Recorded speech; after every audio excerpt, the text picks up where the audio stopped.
Okay, તો બાળકો આપણે લાસ્ટ ટાઈમે આપણે જનરલ ડિસ્કશન કરતા હતા અને એમાં એ છે તે કે આપણા ઇકોનોમિક્સમાં આપણો જે અભ્યાસક્રમ છે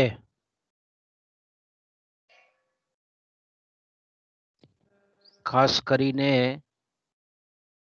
પેપર 1 અને પેપર 2 જે એફઆઈ નો અભ્યાસક્રમ છે તેમાં મેં કીધું તેમ કે 2 પેપર છે અને તેમાં પહેલું જે પેપર છે એને આપણે એકમલક્ષી અર્થશાસ્ત્ર કહીએ. ઓકે, અને બીજું જે આપણું પેપર છે એ છે ભારતીય અર્થતંત્ર.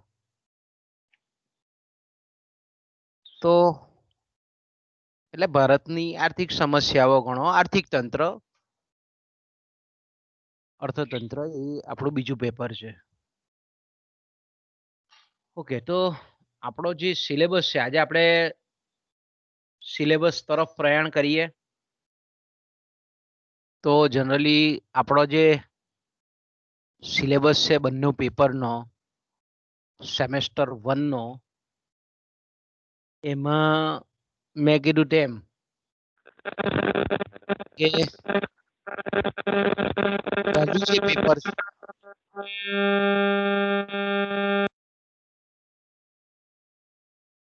એ એકમલક્ષી અર્થશાસ્ત્ર એ હું ભણાવીશ. ઓકે, તો આપણે જાણીએ છીએ તે પ્રમાણે એકમલક્ષી જે અર્થશાસ્ત્ર છે તેનો જે સિલેબસ પરિવર્તન થયેલો છે આપણે યુનિવર્સિટીમાં એ 19-20 ના વર્ષથી થયેલો છે. એટલે આપણે એમ કહી શકીએ કે તમારે જે પહેલું જે પેપર ભણવાનું છે ઇકોનોમિક્સનું એ 4 યુનિટમાં વહેંચાયેલું છે. ઓકે, પહેલો જે યુનિટ છે જેને આપણે એકમલક્ષી અર્થશાસ્ત્ર અને સમગ્રલક્ષી અર્થશાસ્ત્રનો પરિચય તથા આપણે એમ કહીએ કે માંગ અને પુરવઠાનું વિશ્લેષણ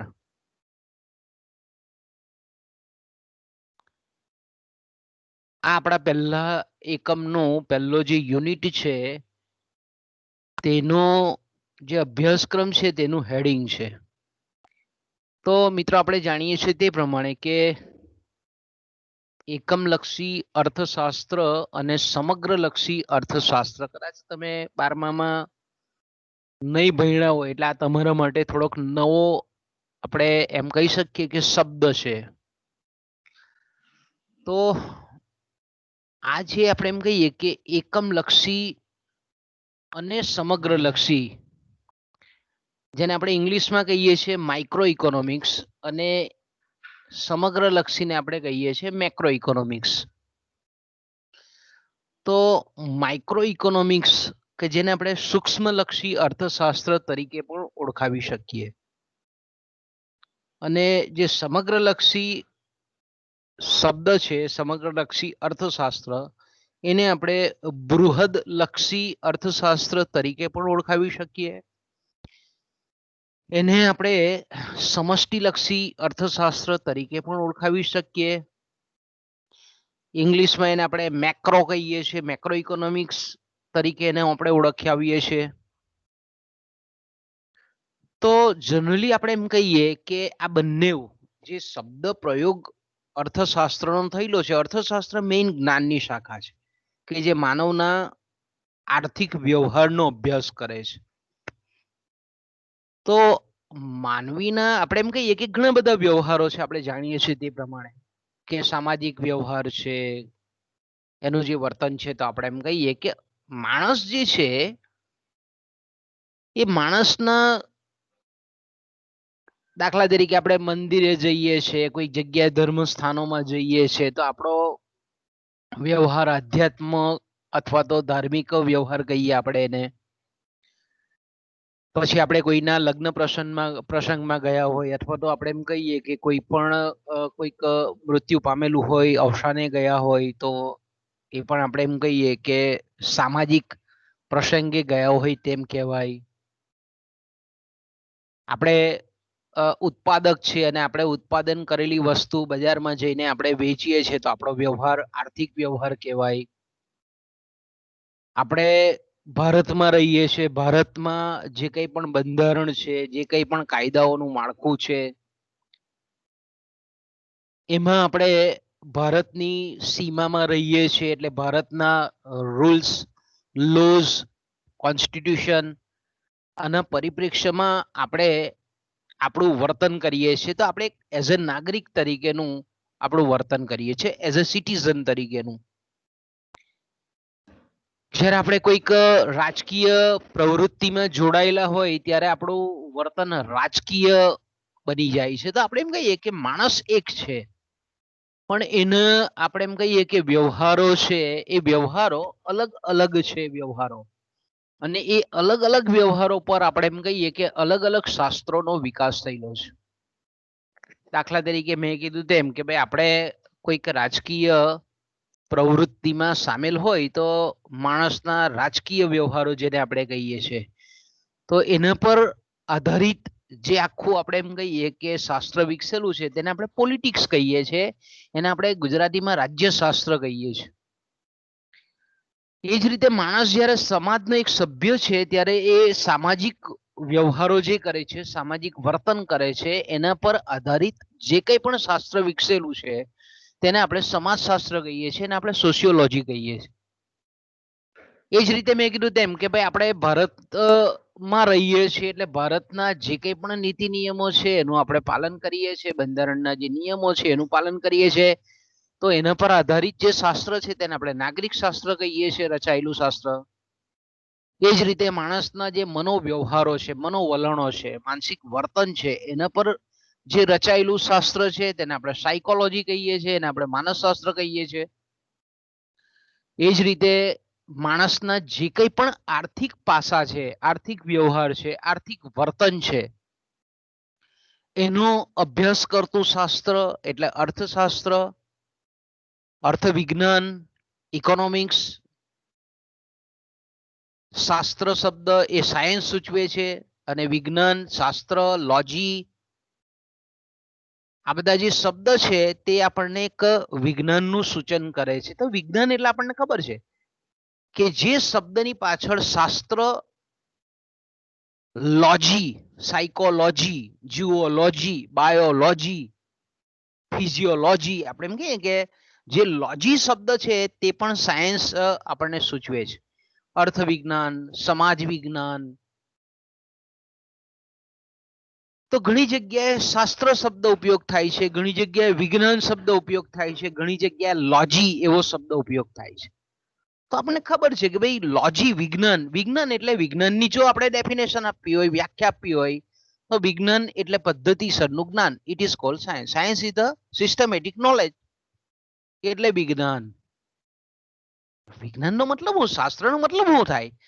તો કે ભાઈ કોઈ પણ બાબતનું, એ મેં કીધું તેમ કે રાજકીય બાબત હોય, આર્થિક બાબત હોય, નાગરિક શાસ્ત્રને લગતી હોય, કાયદાને લગતી હોય, તો આનો જે પદ્ધતિસરનો જે અભ્યાસ છે, systematic knowledge, it is a cold science. એને આપણે વિજ્ઞાન કહીએ છીએ. એટલે કે આપણે એમ કહીએ કે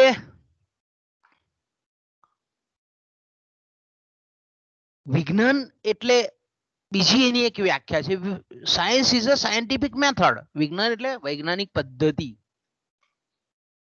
એટલે કે કોઈ પણ ઘટના બનતી હોય, એક ઘટનાનો સૂક્ષ્મતમ અભ્યાસ કરી, એનું નિરીક્ષણ કરી, એ ઘટના અંગેની સમગ્ર માહિતી એકત્ર કરી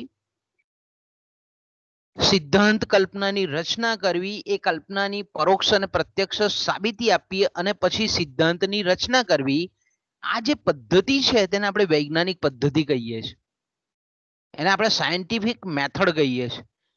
તો સાયન્ટિફિક મેથડ એટલે વિજ્ઞાન. ઓકે, આ થઈ વિજ્ઞાનની વાત.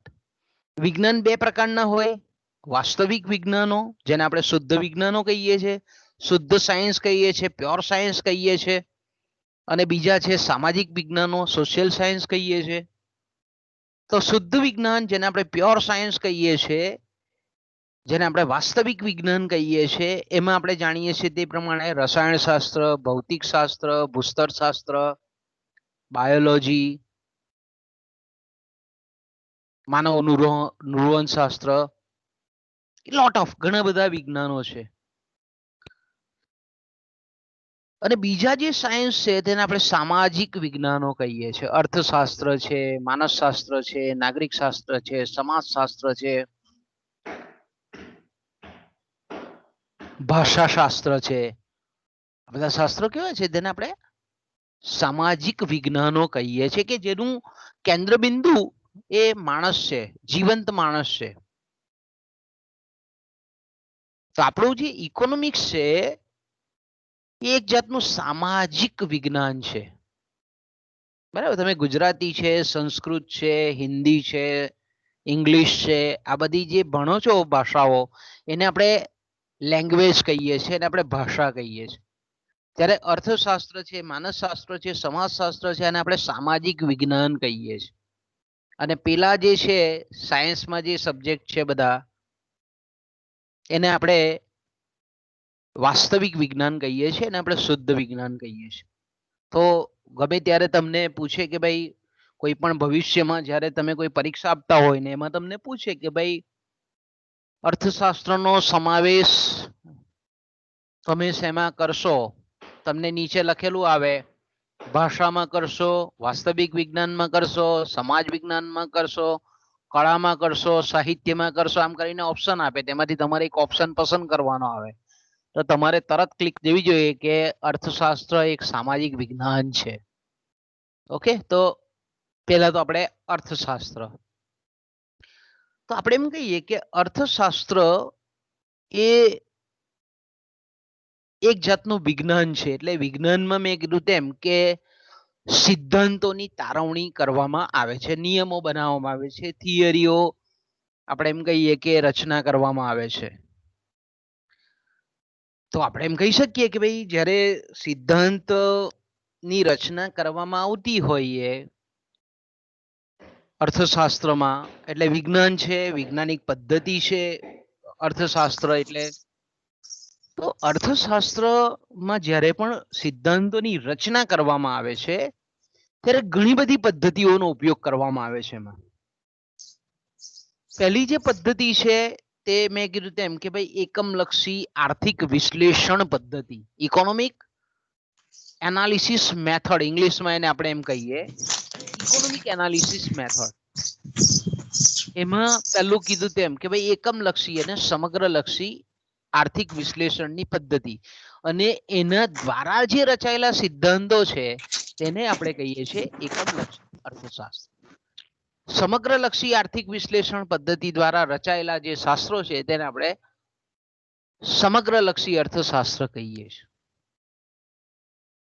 તો એકમલક્ષી અર્થશાસ્ત્ર એટલે જ્યારે અર્થતંત્રના કોઈ એક આર્થિક ઘટકનો અભ્યાસ કરવામાં આવતો હોય તો તેવા શાસ્ત્રને આપણે એકમલક્ષી, વ્યક્તિલક્ષી, સૂક્ષ્મલક્ષી, માઇક્રો ઇકોનોમિક્સ કહીએ છીએ. ઓકે, તો એકમલક્ષી અર્થશાસ્ત્ર એટલે મેં કીધું તેમ કે કોઈ એક વ્યક્તિગત ઘટકનો જ્યારે અભ્યાસ કરવામાં આવતો હોય તો તેવા અર્થશાસ્ત્રને આપણે એકમલક્ષી અર્થશાસ્ત્ર કહીએ છીએ. ઓકે, બીજું છે આપણા જે અભ્યાસક્રમમાં છે એ છે સમગ્રલક્ષી અર્થશાસ્ત્ર.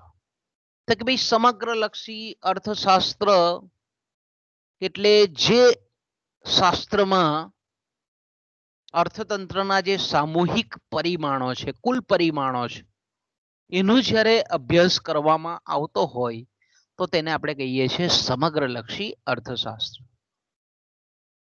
એનું કાર્યક્ષેત્ર બંને અર્થશાસ્ત્રનું આપણા અભ્યાસક્રમમાં છે. તો કે ભાઈ એકમલક્ષી અર્થશાસ્ત્રનું કાર્યક્ષેત્રને આપણે અભ્યાસ ક્ષેત્ર તરીકે પણ ઓળખાવીએ છીએ, વિષય વસ્તુ તરીકે પણ ઓળખાવીએ છીએ. ઇંગ્લિશમાં એને આપણે સ્કોપ કહીએ છીએ. પરીક્ષામાં દાખલા તરીકે આપણી ચોપડીમાં કે કોઈ જગ્યા તમે વાંચતા હો અને એકમલક્ષી અર્થશાસ્ત્રનું કાર્યક્ષેત્ર વિગતે સમજાવો અને પેપર સેટર થોડોક હોશિયાર હોય તો એવું પૂછે તમને કે એકમલક્ષી અર્થશાસ્ત્રનું વિષય વસ્તુ સમજાવો, એકમલક્ષી અર્થશાસ્ત્રનું અભ્યાસ ક્ષેત્ર સમજાવો, તો તરત તમને સ્ટ્રાઇક જવી જોઈએ કે કાર્યક્ષેત્ર એટલે જ અભ્યાસ ક્ષેત્ર છે, અભ્યાસ ક્ષેત્ર એટલે જ સ્કોપ છે એનો. તો આપણે એમ કહીએ કે બંનેના આપણે જે અભ્યાસ ક્ષેત્ર છે, કાર્યક્ષેત્ર છે, વિષય વસ્તુ છે તેનો આપણે અભ્યાસ કરવાનો છે. તો એકમલક્ષી અર્થશાસ્ત્રના અભ્યાસ ક્ષેત્રમાં પહેલો જે મુદ્દો છે એ છે વસ્તુઓનું મૂલ્ય નિર્ધારણ. એટલે કોઈ પણ વસ્તુની કિંમત કઈ રીતે નક્કી થાય છે એને સમજાવતા જે કંઈ પણ સિદ્ધાંતો છે એનો સમાવેશ વસ્તુના મૂલ્ય નિર્ધારણના, વસ્તુના કિંમત નિર્ધારણના સિદ્ધાંતમાં કરવામાં આવે છે. અને એમાં ખાસ કરીને મેં કીધું તેમ કે ભાઈ માંગ અને પુરવઠો આ એના બે પેટા પ્રકારો પડે છે. માંગ અને પુરવઠો એના બે પેટા સિદ્ધાંતો પડે છે. એટલે આપણે માંગનો નિયમ ભણીએ છીએ, આપણે પુરવઠાનો નિયમ ભણીએ છીએ, આપણે ઉત્પાદનનો નિયમ ભણીએ છીએ, આપણે ઉત્પાદન ખર્ચ અંગેનું વિશ્લેષણ ભણીએ છીએ. તો એનો સમાવેશ વસ્તુના મૂલ્ય નિર્ધારણના સિદ્ધાંતમાં કરવામાં આવે છે. બીજો જે એનો મુદ્દો છે એ છે સાધનોનું મૂલ્ય નિર્ધારણ, કે જેને આપણે વહેંચણીનો સિદ્ધાંત, એને થિયરી ઓફ ડિસ્ટ્રીબ્યુશન એવું શબ્દ પ્રયોગ પણ વાપરવામાં આવે છે. એટલે કે ઉત્પાદનના સાધનોની કિંમત કઈ રીતે નક્કી થાય છે, એનું વળતર કઈ રીતે નક્કી થાય છે એ સમજાવતા જે સિદ્ધાંતો છે એનો અહીંયા આપણે અભ્યાસ કરવાનો છે. એમાં ભાડાનો સિદ્ધાંત છે, વેતનનો સિદ્ધાંત છે, વ્યાજનો સિદ્ધાંત છે, નફાનો સિદ્ધાંત છે. આ ચારે ચાર જે સિદ્ધાંતો છે તેનો આપણે અભ્યાસ કરવાનો છે. અને ત્રીજો જે સિદ્ધાંત છે એને આપણે આર્થિક કલ્યાણનો સિદ્ધાંત કહીએ છીએ. કે સામાન્ય રીતે રાષ્ટ્રીય આવકની જે વહેંચણી છે તે વ્યક્તિગત ધોરણે કઈ રીતે થયેલી છે, એનાથી લોકોની સુખાકારીમાં વધારો થયેલો છે કે કેમ, લોકોના કલ્યાણમાં વધારો થયેલો છે કે કેમ, એ સમજાવતા જે સિદ્ધાંત છે તેને આપણે ઇકોનોમિક વેલફેર થિયરીઝ કહીએ છીએ. એને આપણે આર્થિક કલ્યાણના સિદ્ધાંતમાં એને મૂકીએ છીએ. એમાં ખાસ કરીને પ્રોફેસર પીગુ છે, અથવા તો અત્યારના જે આપણે લાસ્ટ નોબેલ પારિતોષિક વિજેતા અમર્ત્ય સેન, કે જેમના વિચારો એ આર્થિક કલ્યાણને સિદ્ધાંતને સ્પર્શતા સિદ્ધાંતો છે. અને એના પર આપણે કહીએ કે અમર્ત્ય સેનને ખાસ કરીને નોબેલ પારિતોષિક પણ પ્રાપ્ત થયેલું છે. તો એના આપણે સિદ્ધાંતો એ આપણા એકમલક્ષી અર્થશાસ્ત્રના કાર્યક્ષેત્રમાં આવે છે. ત્યાર પછી સમગ્રલક્ષી અર્થશાસ્ત્ર છે, તેનું કાર્યક્ષેત્ર, અભ્યાસ ક્ષેત્ર પણ આપણે એમાં પ્રમુખગત 4 વિભાગો પડે છે. આવક અને રોજગારીનો સિદ્ધાંત, એટલે કે સમગ્ર અર્થતંત્રમાં રાષ્ટ્રીય આવક કે રાષ્ટ્રીય ઉત્પાદન અને રાષ્ટ્રીય કુલ રોજગારી કઈ રીતે નક્કી થાય છે એ સમજાવતા જે કંઈ પણ સિદ્ધાંતો છે તેનો આપણે અહીંયા અભ્યાસ કરવાનો છે. પછી સામાન્ય ભાવ સપાટીનો સિદ્ધાંત, કે જેને આપણે ફુગાવાનો સિદ્ધાંત કહીએ છીએ, ફુગાવો કઈ રીતે નક્કી થાય, ફુગાવો એટલે શું, આ બધા બાબતોની ચર્ચા આમાં કરવામાં આવે છે. પછી આવે છે આર્થિક વિકાસ અને વૃદ્ધિના સિદ્ધાંતો. તો આર્થિક વૃદ્ધિ અને વિકાસના જે સિદ્ધાંતો છે તેનો પણ અહીંયા આપણે અભ્યાસ કરીએ છીએ. પછી આવે છે વહેંચણીનો સમગ્રલક્ષી સિદ્ધાંત. તો અહીંયા આપણે રાષ્ટ્રીય આવકની જે વહેંચણી છે એમાં ખાસ કરીને આપણે વેતન અને નફાના સિદ્ધાંતની અહીંયા ચર્ચા કરવાની છે. તો આ એના અભ્યાસક્રમ થાય છે. પછી આવે છે એકમલક્ષી અર્થશાસ્ત્રનું મહત્વ શું છે, એની મર્યાદાઓ કઈ કઈ છે, એની ચર્ચા આપણે ડિટેલમાં તે વખતે કરીશું, કારણ કે એકમલક્ષી અર્થશાસ્ત્રનું મહત્વ ઘણું બધું છે કે ભાઈ અર્થતંત્રમાં જે મુક્ત અર્થતંત્રની જે પદ્ધતિ છે એમાં કઈ રીતે માંગ અને પુરવઠા દ્વારા સમતુલા થાય છે એની સમજ આપણને એકમલક્ષી અર્થશાસ્ત્ર દ્વારા પ્રાપ્ત થાય છે. કોઈ પણ સરકારની આર્થિક નીતિ હોય, આયોજન હોય, એનું અમલીકરણ કરેલું હોય તો એ કેટલા અંશે સફળ છે તેનું અંદાજો પણ આપણને એકમલક્ષી આર્થિક વિશ્લેષણ પદ્ધતિ અથવા તો એકમલક્ષી અર્થશાસ્ત્રના ખ્યાલો દ્વારા આપણે એને માપી શકીએ છીએ, એનું મૂલ્યાંકન કરી શકીએ છીએ. પછી આપણે એમ કહીએ કે જે સરકાર છે, રાજ્ય છે, એ રાજ્યને ઉત્પાદનના જે સાધનો છે અથવા તો એની પાસેના જે કંઈ પણ સાધનો છે એની કાર્યક્ષમ ફાળવણી અથવા તો એનો આપણે એમ કહીએ કે આર્થિક વિકાસનો જે દર છે એ આર્થિક વિકાસનો દર સ્થિરતાપૂર્ણ રીતે થયેલો છે કે કેમ એનું માપન કરવું હોય, એનું મૂલ્યાંકન કરવું હોય તો પણ આપણે એમ કહીએ કે એકમલક્ષી અર્થશાસ્ત્ર એ ખૂબ ઉપયોગી પુરવાર થાય છે. તો આ રીતે આપણે એમ કહીએ કે કરવેરાને લગતી નીતિ હોય કે આંતરરાષ્ટ્રીય વેપાર અંગેના પ્રશ્નો હોય, આ બધાને સમજવા માટે પણ આપણે એમ કહીએ કે એકમલક્ષી અર્થશાસ્ત્ર ખૂબ જરૂરી છે. એ જ રીતે આપણે એમ કહીએ કે સમગ્રલક્ષી અર્થશાસ્ત્રનું પણ મહત્વ છે. એકમલક્ષી અર્થશાસ્ત્રની મર્યાદાઓ પણ ઘણી બધી છે, એ પણ આપણે જોઈશું તે વખતે ડિટેલમાં. સમગ્રલક્ષી અર્થશાસ્ત્ર ની પણ કેટલીક મર્યાદાઓ છે, એનું મહત્વ પણ ઘણું બધું છે કે દાખલા તરીકે સરકારે આર્થિક નીતિ ઘડવી હોય તો સમગ્રલક્ષી અર્થશાસ્ત્રના ડગલે ને પગલે સિદ્ધાંતોનો ઉપયોગ કરવો પડે. ત્યાર પછીનો આપણે એકમ નંબર 1માં જે બીજું સેક્શન છે, બીજો ભાગ છે, એ છે માંગ અને પુરવઠાનો અર્થ. તો તમે લગભગ 11મા 12મામાં માંગના ખ્યાલથી પરિચિત છો કે સામાન્ય રીતે માંગ એટલે આપણે જાણીએ છીએ તે પ્રમાણે કે કોઈ પણ વસ્તુ પ્રાપ્ત કરવાની ઈચ્છા થવી, એ ઈચ્છાને સંતોષવા માટે ની નાણાકીય ખરીદ શક્તિ હોવી અને એ વસ્તુને ખરીદવા માટેની તૈયારી હોવી, આ ત્રણ બાબતોનું જો સમાધાન થાય તો આપણે એમ કહીએ કે ઈચ્છા એ માંગ બને છે. તો અહીંયા આપણે માંગનો અર્થ, ત્યાર પછી આવે છે માંગનો નિયમ. તો કે ભાઈ અન્ય પરિબળો જો યથાવત રહે તો વસ્તુની કિંમત અને માંગ વચ્ચે ઉલટો સંબંધ જોવા મળે છે, વ્યસ્ત સંબંધ જોવા મળે છે. પછી આવે છે માંગને અસર કરતા પરિબળો કે ભાઈ માંગને અસર કરતા પરિબળો છે વસ્તુની કિંમત, ગ્રાહકની આવક, અવેજી અને પૂરક વસ્તુઓના ભાવો, વસ્તીની વહેંચણી, રાષ્ટ્રીય આવક, દેખાદેખીની અસર, ધિરાણની સવલતો, આવા ઘણા બધા જે પરિબળો છે તેને આપણે માંગને અસર કરતા પરિબળો, માંગ નિર્ણાયક પરિબળો કે માંગને નક્કી કરતા પરિબળો તરીકે એને આપણે ઓળખીએ છીએ. તો અહીંયા એનો અભ્યાસ કરવાનો છે. પછી આવે છે માંગમાં વધારો અને માંગમાં ઘટાડો, માંગ વિસ્તરણ અને માંગ સંકોચન. ઓકે, તો આ એક આપણે ભણવાનું છે. તો કે ભાઈ માંગ અને પુરવઠામાં વિસ્તરણ, એટલે પહેલા આપણે માંગનો ટોપિક જ્યારે ભણાવીશું ત્યારે માંગનું વિસ્તરણ કોને કહેવાય?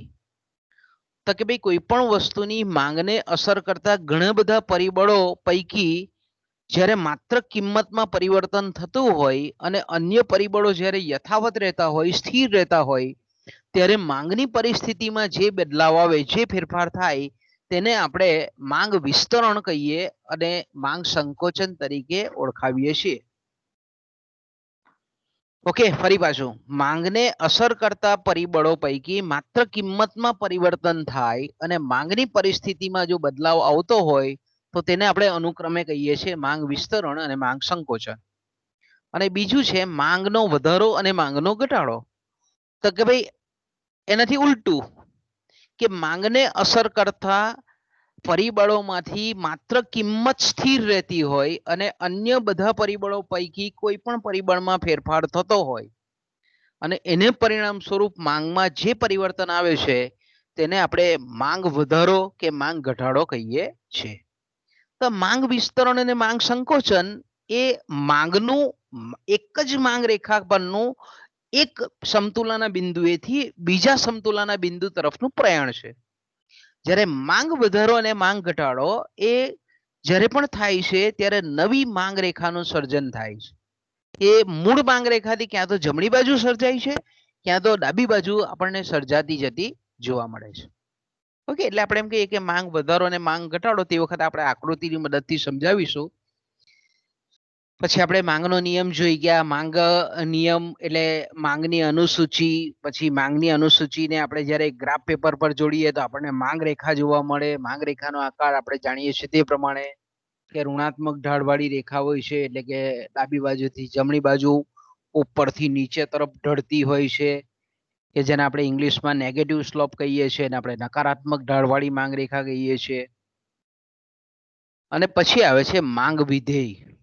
એટલે આપણે એમ કહીએ કે માંગને અસર કરતા જે પરિબળો છે એને જ્યારે આપણે ગાણિતિક સમીકરણમાં ગોઠવીએ, ગાણિતિક સૂત્રના સ્વરૂપમાં ગોઠવીએ તો તેને આપણે જનરલી માંગ વિધેય કહીએ છીએ. માંગ વિધેય ગણિતનો ખ્યાલ છે. વિધેય શબ્દ છે તે ગણિતનો ખ્યાલ છે, જેને આપણે ઇંગ્લિશમાં ફંક્શનલ રિલેશનશિપ એવો શબ્દ વાપરીએ છીએ. એટલે જ્યારે બે ચલ રાશિ હોય, સ્વતંત્ર ચલ રાશિ અને પરતંત્ર ચલ રાશિ, એ બેને જ્યારે આપણે એક સમીકરણના સ્વરૂપમાં ગોઠવતા હોઈએ તો એને આપણે માંગ વિધેય કહીએ છીએ. ઓકે, તો આ પહેલો યુનિટ આપણો આટલી ચર્ચા કરવાનો છે. ઓકે, પછી બીજો યુનિટ આવે છે માંગની મૂલ્ય સાપેક્ષતા. તો કે માંગની મૂલ્ય સાપેક્ષતા એટલે શું? માંગની મૂલ્ય સાપેક્ષતાને માંગની કિંમત સાપેક્ષતા પણ કહેવામાં આવે છે. ઇંગ્લિશમાં એને આપણે કહીએ છીએ પ્રાઇસ ઇલાસ્ટિસિટી ઓફ ડિમાન્ડ. તો કે એનો અર્થ શું થાય? તો કે અહીંયા આપણે જાણીએ છીએ તે પ્રમાણે કે માંગની મૂલ્ય સાપેક્ષતા એટલે કોઈ પણ વસ્તુની કિંમતમાં જે ટકાવારી દરે ફેરફાર થતો હોય એને પરિણામ સ્વરૂપ વસ્તુની માંગમાં જે ટકાવારી ફેરફાર થાય છે એ બે વચ્ચેના ગુણોત્તર સંબંધને, એ બે વચ્ચેના પ્રમાણાત્મક સંબંધને, એ બે વચ્ચેના રેશિયોને આપણે કહીએ છીએ માંગની મૂલ્ય સાપેક્ષતા. એની વ્યાખ્યા છે. ઘણા બધા અર્થશાસ્ત્રીઓ વ્યાખ્યા આપેલી છે, પણ તે આપણે જ્યારે એ ટોપિક આવશે ત્યારે ખૂબ ડિટેલમાં સમજાવીશું એને.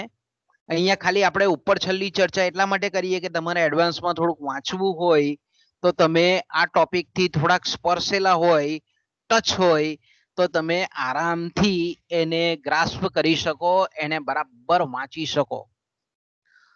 તો આપણે એમ કહીએ કે માંગની મૂલ્ય સાપેક્ષતાનો અર્થ જોયા પછી આવે છે માંગની મૂલ્ય સાપેક્ષતાના પ્રકારો.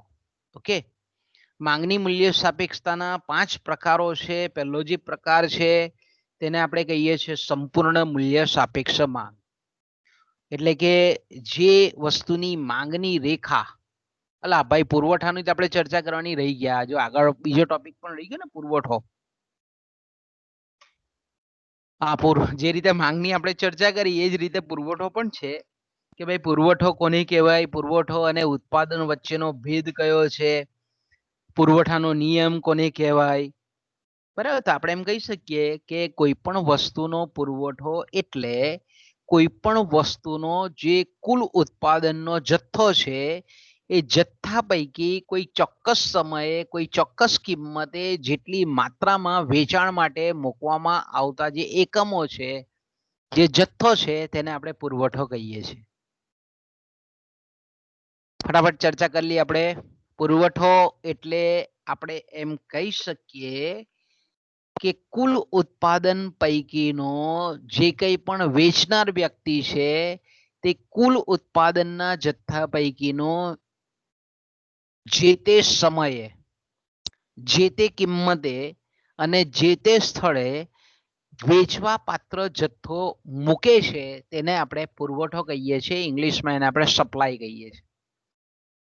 તો પુરવઠો પણ મેં કીધું તેમ કે માંગના ખ્યાલની જેમ સાપેક્ષ ખ્યાલ છે.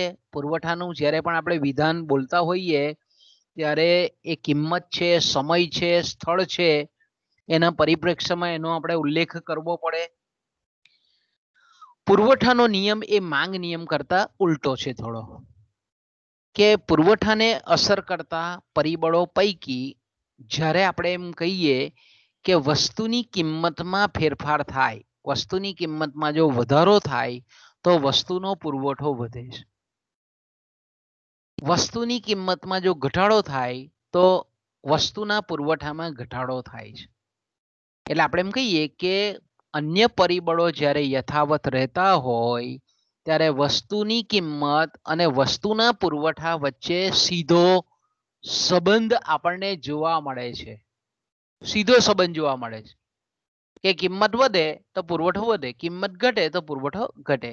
એટલે આપણે એમ કહી શકીએ કે વસ્તુની કિંમત અને વસ્તુના પુરવઠા વચ્ચે આપણને સીધો સંબંધ જોવા મળે છે. એટલે પુરવઠાની રેખા એ ઉદ્ગમ બિંદુએથી શરૂ થઈ અને ઉપર તરફ જાય છે. એટલે આપણે એમ કહીએ કે ડાબી બાજુથી જમણી બાજુ ઉપર તરફ જતી જે રેખા છે તેને આપણે પુરવઠાની રેખા કહીએ છીએ. ઓકે, તો વસ્તુની કિંમત અને વસ્તુના પુરવઠા વચ્ચે પણ આપણે એમ કહીએ કે આ રીતે અનુસૂચિ બનાવી અને એના પરથી જો પુરવઠા રેખા આપણે જે રીતે માંગ રેખાને પ્રાપ્ત કરીએ એ જ રીતે પુરવઠા રેખાને પણ પ્રાપ્ત કરી શકીએ. તો મેં કીધું તેમ કે ભાઈ પુરવઠાનો જે નિયમ છે તે અમુક ચોક્કસ ધારણાઓ પર રચાયેલો છે કે ભાઈ ઉત્પાદન પદ્ધતિ યથાવત રહેવી જોઈએ, વસ્તુ ઉત્પાદનના સાધનોના ભાવો સ્થિર રહેવા જોઈએ, પછી જે વસ્તુ છે તેના સંદર્ભમાં જેની આપણે પુરવઠાની ચર્ચા કરીએ છીએ એની અવેજી અથવા પૂરક વસ્તુઓના ભાવો પણ સ્થિર રહેવા જોઈએ, ભવિષ્યમાં જે કંઈ પણ ભાવો છે એમાં બદલાવ આવવો જોઈએ નહીં, ઉત્પાદક પેઢીઓની સંખ્યા સ્થિર રહેવી જોઈએ. આવી કેટલીક ધારણાઓના આધારે પુરવઠાનો નિયમ આપણે સાબિત કરવો પડે છે. એ તે વખતે આપણે બરાબર ડિટેલમાં જોઈશું.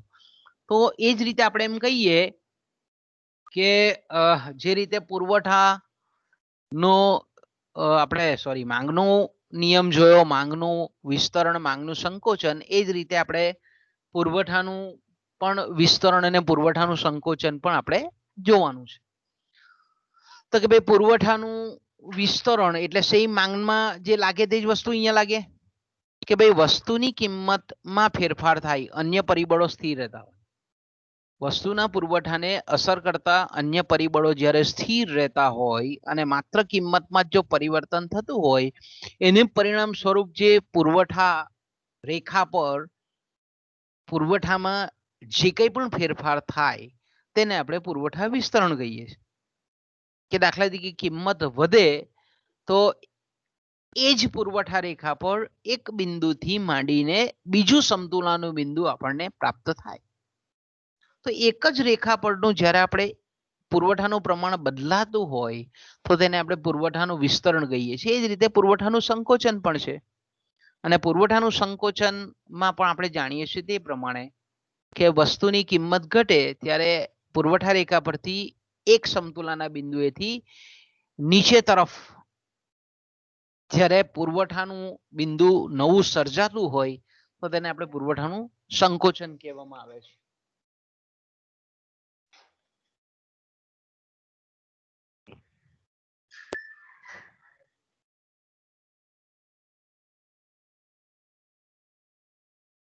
તો આપણે એમ કહીએ કે પુરવઠા વિસ્તરણ અને પુરવઠા સંકોચન, તો સામાન્ય રીતે આપણે એમ કહીએ કે આ રીતે કિંમતમાં ફેરફાર થાય એને લીધે પુરવઠામાં જે કંઈ પણ પરિસ્થિતિમાં ફેરફાર થાય તેને આપણે પુરવઠા વિસ્તરણ અને પુરવઠા સંકોચન કહીએ.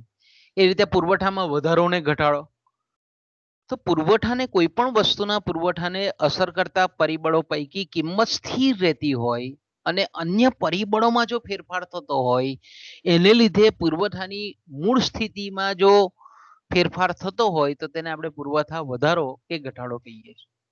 ઓકે, પુરવઠાને અસર કરતા પરિબળો પણ જે રીતે માંગને અસર કરતા પરિબળો આપણે જેની ટૂંકમાં આપણે ચર્ચા કરી એ જ રીતે પુરવઠાને અસર કરતા પરિબળો પણ છે. વસ્તુની કિંમત એનું એક મહત્વનું પરિબળ છે.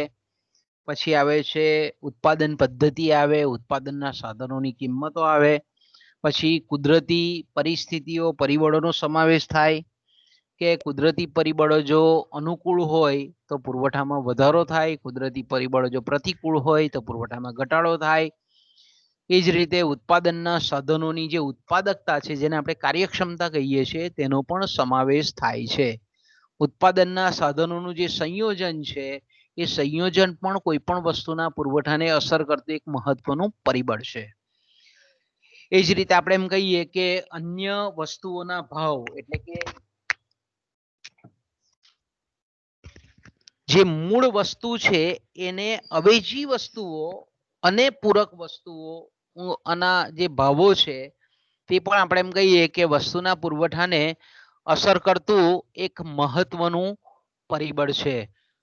તો આ રીતે આપણે એમ કહીએ કે પુરવઠાને અસર કરતા એ સિવાયના પણ ઘણા પરિબળો છે. દાખલા તરીકે ભવિષ્યમાં ભાવમાં ફેરફાર થવાની જે શક્યતા છે, એ ભાવિ ફેરફાર થવાની જે શક્યતા છે એનો સમાવેશ પણ થાય છે. એ જ રીતે આપણે જાણીએ છીએ તે પ્રમાણે કે ઉદ્યોગની અંદર પેઢીઓની જે કુલ સંખ્યા છે એ પણ પુરવઠાને અસર કરતું એક મહત્વનું પરિબળ છે એમ આપણે કહી શકીએ.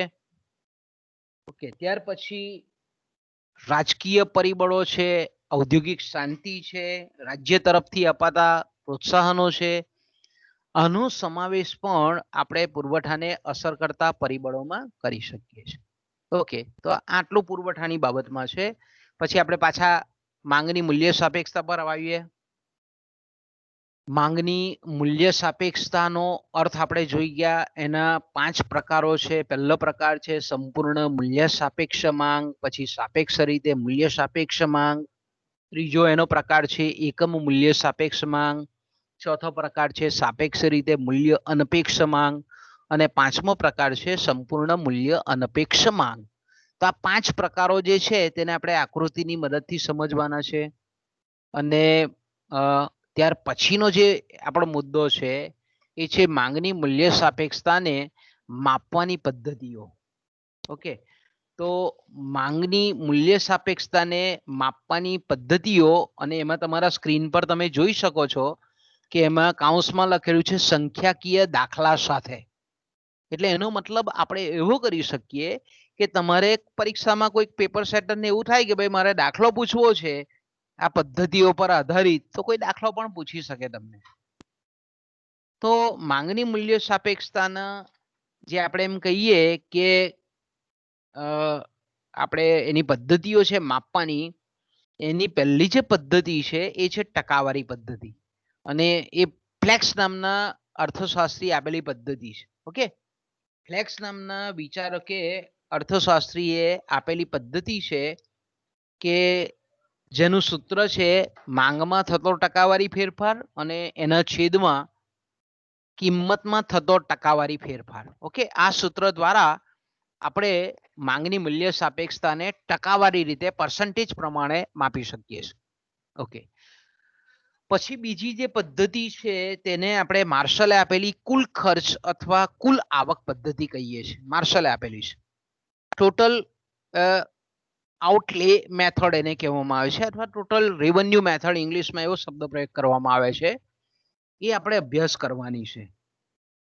એટલે વસ્તુની કિંમતમાં જ્યારે ફેરફાર થતો હોય અને એને પરિણામ સ્વરૂપ આપણે એમ કહીએ કે કુલ આવક, પેઢીની કુલ આવક અથવા તો ગ્રાહકનો કુલ ખર્ચ, એમાં કેવો ફેરફાર થાય છે એ પ્રમાણે માંગની મૂલ્ય સાપેક્ષતાને માપવામાં આવે છે. અને એના 3 પ્રકાર એને પાડેલા છે કે એકમ મૂલ્ય સાપેક્ષ માંગ, એકમથી વધુ મૂલ્ય સાપેક્ષ માંગ અને એકમથી ઓછી મૂલ્ય સાપેક્ષ માંગ. તો આ 3 પ્રકાર આ પદ્ધતિ દ્વારા માર્શલ આપેલા છે, એનો અભ્યાસ આપણે કરવાનો છે. ઓકે, ત્રીજી જે પદ્ધતિ છે માંગની મૂલ્ય સાપેક્ષતાને માપવાની, એને આપણે જીઓમેટ્રિકલ મેથડ કહીએ છીએ, એને ભૌમિતિક પદ્ધતિ કહીએ છીએ, અથવા જો શુદ્ધ ગુજરાતીમાં આપણે એમ કહેવું હોય તો ભૂમિતિની પદ્ધતિ, અથવા તો એને બીજી પોઈન્ટ મેથડ પણ કહેવામાં આવે છે, એને બિંદુ પદ્ધતિ તરીકે પણ એને ઓળખવામાં આવે છે. તો આપણે એમ કહીએ કે કોઈ પણ માંગ રેખા પરના જે અલગ અલગ આપણે માંગ રેખા છે તે સ્વાભાવિક છે કે ભાઈ એ ઘણા બધા વસ્તુની કિંમત અને વસ્તુના માંગના સંયોજન પરથી બનેલી રેખા છે. તો આપણે એમ કહીએ કે માંગની મૂલ્ય સાપેક્ષતા માંગ રેખાના દરેક બિંદુએ અલગ અલગ હોય. તો માંગ રેખાના અલગ અલગ બિંદુએ જે અલગ અલગ માંગની મૂલ્ય સાપેક્ષતા છે એને જો માપવી હોય તો આપણે આ પદ્ધતિનો ભૌમિતિક પદ્ધતિનો અથવા તો બિંદુ પદ્ધતિનો આપણે ઉપયોગ કરવો પડે. અને બિંદુ પદ્ધતિના ઉપયોગ જ્યારે આપણે કરતા હોઈએ ત્યારે એનું એક સૂત્ર છે કે માંગ રેખા પરનું જે કંઈ પણ બિંદુએ આપણે માંગની મૂલ્ય સાપેક્ષતા માપતા હોઈએ એ બિંદુથી માંગ રેખાનો જે નીચેનો ભાગ છે તે છેદમાં માંગ રેખાનો એ બિંદુથી ઉપરનો ભાગ છે તે. તો આને આપણે જ્યારે સૂત્રની અંદર મૂકીએ તો આપણે બિંદુ પદ્ધતિ દ્વારા ભૌમિતિક પદ્ધતિ દ્વારા માંગની મૂલ્ય સાપેક્ષતાને માપી શકીએ છીએ. આપણે તે વખતે ડિટેલમાં જોઈશું, તમને સહેજ પણ તકલીફ નહીં પડે એ રીતે જોઈશું આપણે. અને ચોથી જે પદ્ધતિ છે જેને આપણે સરાસરી મેથડ કહીએ છીએ અથવા તો એને ચાપ પદ્ધતિ. ચાપ એટલે આપણે જાણીએ છીએ છઠ્ઠા સાતમામાં તમે ભણી ગયેલા છો કે ભાઈ જ્યારે કોઈ વર્તુળથી આપણે કોઈ ચાપ પાડીએ તો એને આપણે ચાપ કહીએ છીએ, એને ઇંગ્લિશમાં આર્ક કહેવામાં આવે છે. તો જે આ આર્ક પદ્ધતિ છે, સરાસરી પદ્ધતિ છે, એ સરાસરી પદ્ધતિમાં આપણે જાણીએ છીએ તે પ્રમાણે કે માંગની મૂલ્ય સાપેક્ષતા બરાબર એનું સૂત્ર છે કિંમતમાં ફેરફાર થતા અગાઉની મૂળ માંગ, કિંમતમાં ફેરફાર થયા પછીની માંગ, મૂળ કિંમત, નવી કિંમત, અને જ્યારે આપણે અંશ અને છેદમાં બંનેનો આપણે પહેલા બાદબાકી કરીએ પછી એનો સરવાળો કરીએ અને એ જ રીતે કિંમતમાં પણ આપણે એનો સરવાળો કરીએ, બાદબાકી કરીએ, એનો સરવાળો કરીએ. એનું સૂત્ર છે તે વખતે આપણે દાખલા પણ ગણીશું આના કે ભાઈ આ સૂત્ર હોય તો આમાં કઈ રીતે આપણે દાખલા ગણવાના. તો આ એક ચોથી પદ્ધતિ છે. આ ચારે ચાર પદ્ધતિનો આપણે અભ્યાસ કરવાનો છે. ઓકે, ત્યાર પછી આવે છે માંગની મૂલ્ય સાપેક્ષતાને અસર કરતા પરિબળો. ઓકે, માંગની મૂલ્ય સાપેક્ષતાને અસર કરતા પરિબળો એટલે પરીક્ષામાં જનરલી જે તમને પ્રોબ્લેમ થાય છે તે એવો થાય છે મારા અનુભવ પ્રમાણે કે તમે જ્યારે પ્રશ્ન પૂછ્યો હોય પરીક્ષામાં કે ભાઈ માંગની મૂલ્ય સાપેક્ષતાને અસર કરતા પરિબળો લખો તો મોટાભાગના વિદ્યાર્થીઓ માંગને અસર કરતા પરિબળો લખીને આવે છે.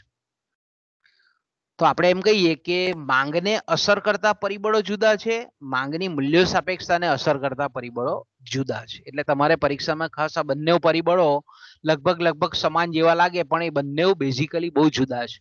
તો તમારે એ યાદ રાખવાના. આપણે તે વખતે જોઈશું ડિટેલમાં. પહેલું જે પરિબળ છે એ છે વસ્તુનું સ્વરૂપ અથવા વસ્તુનો પ્રકાર, કે ભાઈ કઈ પ્રકારની વસ્તુ છે. જીવન આવશ્યક વસ્તુ છે, જીવન જરૂરી વસ્તુ છે, મોજશોખની વસ્તુ છે, સુખ સગવડની વસ્તુ છે, ઉત્પાદક વસ્તુ છે, વપરાશી વસ્તુ છે, ટકાઉ વસ્તુ છે, નાશવંત વસ્તુ છે, સેવા છે. વસ્તુના પ્રકાર કયા છે એ પ્રમાણે માંગની મૂલ્ય સાપેક્ષતા અલગ રીતે નક્કી થાય. તો વસ્તુના જે પ્રકારો છે તે એક મહત્વનું પરિબળ છે. પછી બીજું જે છે કે જે વસ્તુની માંગની મૂલ્ય સાપેક્ષતાનો આપણે નક્કી કરવાની છે, નિર્ધારિત કરવાની છે, એની અવેજીમાં કઈ વસ્તુઓ વપરાય છે, એ અવેજી વસ્તુઓ પણ માંગની મૂલ્ય સાપેક્ષતાને અસર કરતું પરિબળ છે. દાખલા તરીકે મીઠું છે તો મીઠાની અવેજીમાં ભાગ્યે જ આપણને વસ્તુ કોઈ મળે. તો આપણે એમ કહીએ કે મીઠાની અવેજીમાં કોઈ વસ્તુ નથી એટલે આપણે એમ કહી શકીએ કે ટાટા કંપની છે કે મીઠું બનાવતી કંપની છે એટલે ગમે તેટલા વસ્તુના ભાવ વધારે, મીઠાના ભાવ વધારે, તો આપણે એનો સ્વીકાર કરી લેવો પડે. એટલે આપણે એમ કહી શકીએ કે માંગ મૂલ્ય અનપેક્ષ છે મીઠાની, કારણ કે એની અવેજીમાં કોઈ વસ્તુ નથી. એ જ રીતે દાખલા તરીકે અત્યારે કોઈને કોરોના વાયરસ અથવા તો આપણે એમ કહીએ કે કોરોના પોઝિટિવ બતાવતું હોય તો એને ઇન્જેક્શન લેવું જ પડે, કારણ કે એના અવેજીમાં કોઈ વસ્તુ નથી. એટલે કોઈ દાખલા તરીકે પ્રાઇવેટમાં ખાનગી ડોક્ટર એવું કહે કે ભાઈ 5,000નું ઇન્જેક્શન આવશે તો આપણે 5,000 ખર્ચી નાખવા પડે, કારણ કે એની અવેજીમાં આપણી પાસે બીજી કોઈ દવા ઉપલબ્ધ નથી. તો આપણે એમ કહીએ કે અવેજી વસ્તુઓ કે કોઈ પણ વસ્તુની અવેજીમાં વસ્તુ જો વધારે હોય તો એ માંગ મૂલ્ય સાપેક્ષ હોય, પણ જો ઓછી હોય અથવા તો નહીં હોય તો માંગ મૂલ્ય અનપેક્ષ બને છે. તો આપણે એમ કહીએ કે આ પણ માંગની મૂલ્ય સાપેક્ષતાને અસર કરતું એક મહત્વનું પરિબળ છે. પછી ત્રીજું જે પરિબળ છે એ છે વિવિધ ઉપયોગમાં આવતી વસ્તુઓ, કે ભાઈ ઘણી વસ્તુ એવી છે કે જેના મલ્ટિપલ યુઝ છે, ઘણા બધા ઉપયોગ છે. દાખલા કે વીજળી છે, લોખંડ છે, લાકડું છે, એના ઘણા બધા ઉપયોગ છે. તો આપણે કઈ આવી જે વસ્તુઓ છે એની માંગની મૂલ્ય સાપેક્ષતા કઈ રીતે નક્કી થાય છે એ આપણે તે વખતે ડિટેલમાં ચર્ચા કરીશું. પછી કેટલીક વસ્તુ એવી છે કે ભાઈ જેનો વપરાશ આપણે પાછળ ઠેલાવી શકીએ, તો એવી વસ્તુઓની માંગ એ મૂલ્ય સાપેક્ષ બને છે. તો આ રીતે પણ આપણે એમ કહીએ કે જે વસ્તુઓનો વપરાશ આપણે પાછળ ધકેલી શકતા હોય, પાછળ એને ઠેલાવી શકતા હોય, તો તેની માંગની મૂલ્ય સાપેક્ષતા પણ એ અલગ રીતે નક્કી થતી હોય છે. એને અસર કરતું પરિબળ અલગ હોય છે. એ જ રીતે વસ્તુની ઉપર કુલ ખર્ચ થતા કુલ ખર્ચનું પ્રમાણ, એ જ રીતે વસ્તુની જે ભાવ સપાટી છે, ભાવ વિસ્તાર છે, કોઈક એક વસ્તુ પ્રત્યેના અલગ અલગ આવક જૂથો છે, એ જ રીતે અર્થતંત્રમાં કુલ રાષ્ટ્રીય આવકની, રાષ્ટ્રીય સંપત્તિની જે વહેંચણી છે, ટૂંકા ગાળાની અને જે લાંબા ગાળાની માંગની મૂલ્ય સાપેક્ષતા છે, એમાં કેટલાક ટેકનિકલ કારણોસર પછી બજાર એ અપૂર્ણ હોવાને લીધે, અથવા તો આપણે એમ કહીએ કે લોકોની વસ્તુ પ્રત્યેની જે હેબિટ છે, ટેવ છે, એને લીધે પણ માંગની મૂલ્ય સાપેક્ષતા અલગ રીતે નક્કી થાય. તો આ આખો ટોપિક આપણે માંગની મૂલ્ય સાપેક્ષતાનો અને છેલ્લો ટોપિક જે છે એમાં એ છે માંગની મૂલ્ય સાપેક્ષતાના ખ્યાલનું મહત્વ. કે ભાઈ માંગની મૂલ્ય સાપેક્ષતાના ખ્યાલનું મહત્વ શું છે? તો કે ભાઈ જે ધંધાદારી વ્યક્તિ છે એને જ્યારે નિર્ણયો લેવાના હોય, સંચાલકીય નિર્ણયો, એ લેવામાં ઉપયોગી નીવડે છે. સરકાર હોય તો સરકારે આપણે દાખલા તરીકે આપણે એમ કહીએ કે ભાઈ સરકારે આર્થિક નીતિ ઘડવી હોય, આયોજન કરવું હોય, તો તેમાં આપણે એમ કહી શકીએ કે ખાસ કરીને માંગની મૂલ્ય સાપેક્ષતાનો ખ્યાલ એ ખૂબ ઉપયોગી નીવડે છે. પછી આપણે એમ કહીએ કે ખાસ કરીને બે દેશો વચ્ચેના જે આંતરરાષ્ટ્રીય વેપાર થતા હોય અને એમાં જે વિનિમય દર છે, અને વિનિમય દરમાં જ્યારે પરિવર્તન કરવાનું હોય, વિદેશી હુંડિયામણનો જે દર છે એમાં ફેરફાર કરવાનો હોય, તો તેવા સંજોગોમાં, એટલે કે આપણે કહીએ ચલણનું અવમૂલ્યન કરવાનું હોય કે ઉર્ધ્વમૂલ્યન કરવાનું હોય, તો તેવા સંજોગોમાં માંગની મૂલ્ય સાપેક્ષતાનો ખ્યાલ ખૂબ ઉપયોગી નીવડે છે. તો આ રીતે ઘણી બધી એની ઉપયોગિતા છે, પણ તે વખત આપણે એને જોઈશું ડિટેલમાં. અત્યારે ખાલી ઉપર છેલ્લી ચર્ચા કરી લઈએ એટલે તમને થોડો એ ટોપિકથી ટચ થઈ જાય. ઓકે, પછી આવે છે માંગની આવક સાપેક્ષતા. તો કે માંગની આવક સાપેક્ષતા એટલે કે ગ્રાહકની આવકમાં જે ટકાવારી દરે ફેરફાર થતો હોય, એના પરિણામ સ્વરૂપ વસ્તુની માંગમાં જે ટકાવારી ફેરફાર થતો હોય, આ બે વચ્ચેનો જે ગુણોત્તર સંબંધ છે, આ બે વચ્ચેનું જે પ્રમાણાત્મક માપ છે, તેને આપણે કહીએ છીએ માંગની આવક સાપેક્ષતા. તો માંગની આવક સાપેક્ષતાના 3 પ્રકાર પડે છે: ધન આવક સાપેક્ષ માંગ, શૂન્ય આવક સાપેક્ષ માંગ અને ઋણ આવક સાપેક્ષ માંગ. ધન આવક સાપેક્ષ માંગના પાછા 3 પ્રકાર પડે છે: એકમથી વધુ ધન આવક સાપેક્ષ માંગ, એકમ ધન આવક સાપેક્ષ માંગ અને એકમથી ઓછી આવક સાપેક્ષ માંગ. તો આ 3 પ્રકારની આપણે ચર્ચા કરવાની છે. ત્યાર પછી આવક સાપેક્ષતા માપવાનું જે સૂત્ર છે, એ સૂત્રનો પણ આપણે અહીંયા અભ્યાસ કરવાનો છે. તો કે ભાઈ સામાન્ય રીતે આપણે એમ કહી શકીએ કે એનું જે સૂત્ર છે તેમાં પહેલા ઉપર માંગની આવક સાપેક્ષતા બરાબર અંશમાં આપણે એમ કહીએ તો વસ્તુની માંગમાં થતો ટકાવારી ફેરફાર છેદમાં ગ્રાહકની આવકમાં થતો ફેરફાર. ઓકે, આ પહેલું સૂત્ર છે. બીજું સૂત્ર આપણે એમ કહીએ કે વસ્તુની માંગમાં ફેરફાર છેદમાં મૂળ માંગ, એના છેદમાં ગ્રાહકની આવકમાં ફેરફાર અને ગ્રાહકની મૂળ આવક.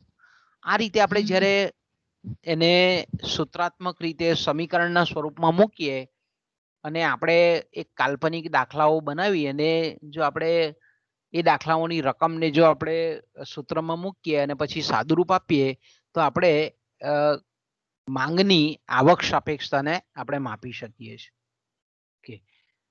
તો માંગની આવક સાપેક્ષતા પછીનો જે ખ્યાલ છે એ છે માંગની પ્રતિમૂલ્ય સાપેક્ષતા. ઓકે, માંગની પ્રતિમૂલ્ય સાપેક્ષતા, એને આપણે એનો બીજો શબ્દ છે માંગની સમસામી મૂલ્ય સાપેક્ષતા,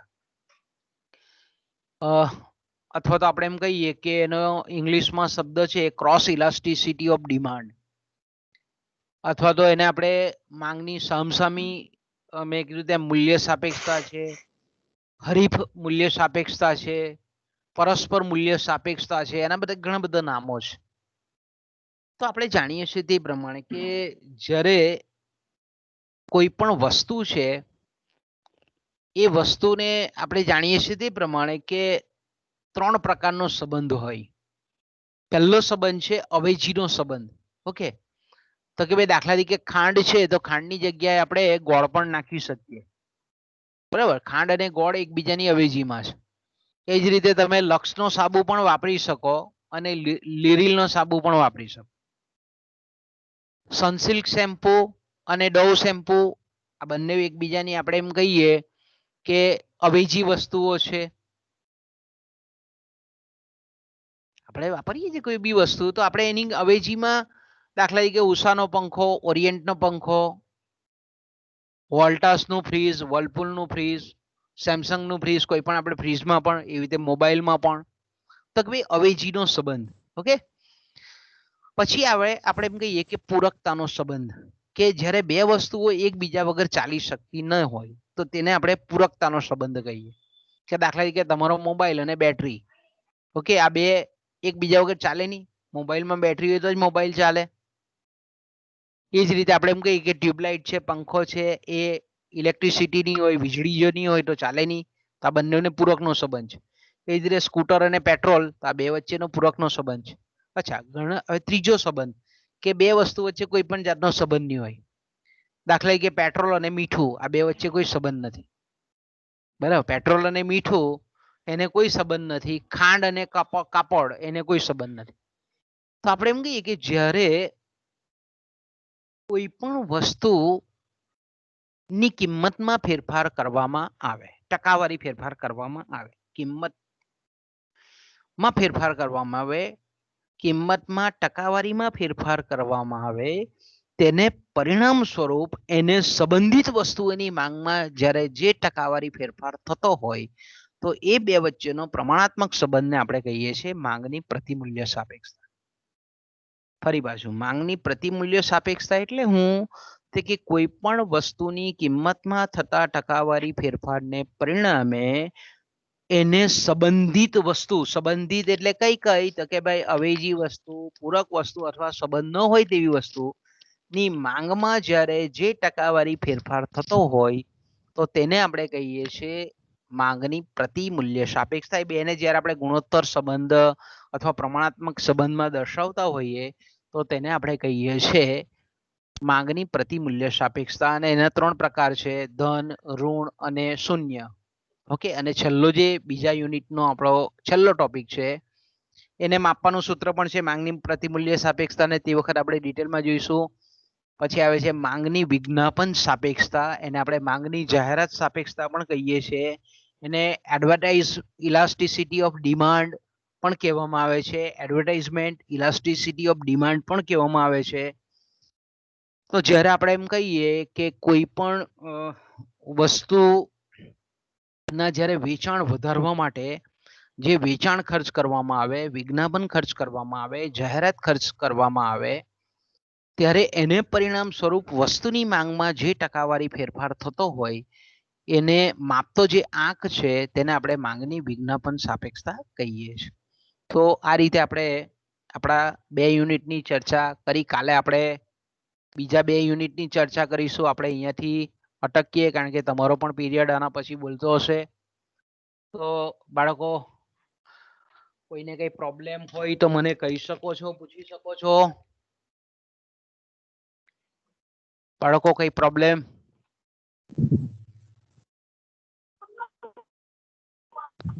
ભાર્ગવી, છે કઈ પ્રોબ્લેમ? જીતેશ,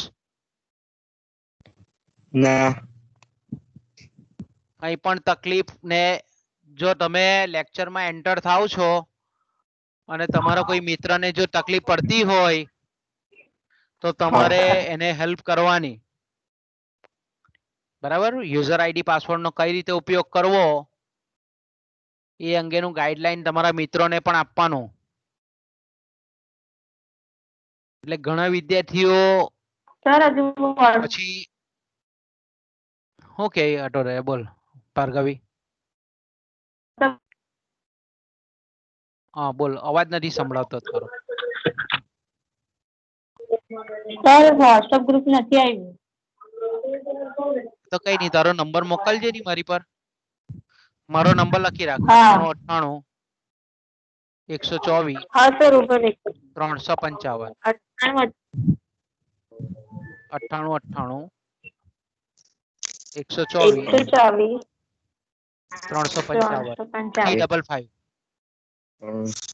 હા એટલે જે ગ્રુપમાં નથી તે ગ્રુપમાં તે મને મને જોઈન્ટ થવા માટે મોકલે એટલે હું જોઈન્ટ કરી દઈશ. બરાબર. હા હા કારણ કે અત્યારથી તમારે છે ને ઓનલાઈન લેક્ચરમાં યુઝર આઈડી પાસવર્ડનો ઉપયોગ કરી અને એન્ટર થવાનું છે. આ તો આપણે સરળતા રહે એટલા માટે લિંક મોકલીએ છીએ.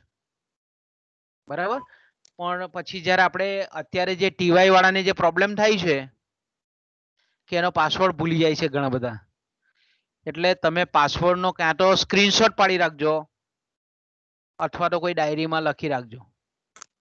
અને કોલેજે આપેલા જે કંઈ પણ યુઝર આઈડી છે તેને બરાબર એ જ ક્રમમાં જોઈન્ટ થવાનું, એ જ ક્રમમાં એને લખવાનું તમારે. ડોટ હોય તો ડોટ, અંડરસ્ક્રોલ હોય તો અંડરસ્ક્રોલ, @ હોય તો @. એટલે જ્યાં તકલીફ પડે છે બીજા છોકરાઓને ત્યાં તમે હેલ્પ કરજો એને. બરાબર છે. તો આપણે કાલે ભેગા થઈએ પાછા. તો અહીંયાથી અટક કે આપણે મીટિંગને વિરામ આપીએ.